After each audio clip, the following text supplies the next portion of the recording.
36 വർഷമായിടാ മനസ്സേ ഞാൻ പോലീസില്.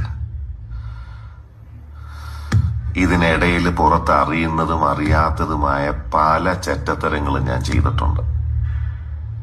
പക്ഷെ അതിനൊന്നും എനിക്ക് ഒരു റിഗ്രറ്റും ഇല്ലടാ. 2 ദിവസം കഴിഞ്ഞ് ഞാൻ ഡിപ്പാർട്ട്മെന്റിൽ നിന്ന് റിട്ടയറായി DYSP മെഡലും വാങ്ങി ഇറങ്ങുമ്പോ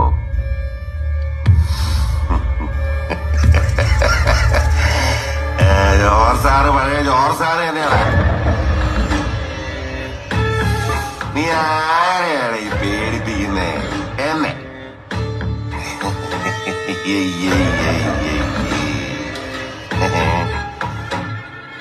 നിന്നെ കാണാൻ ജോർജ് സാർ ഇവിടെ വന്നിട്ടുണ്ട്. നിന്റെ മുമ്പില് ജോർജ് സാർ ഇങ്ങനെ നിൽക്കുന്നുണ്ടേലേ നീ ജോർജ് സാറിനെ ഇനിയും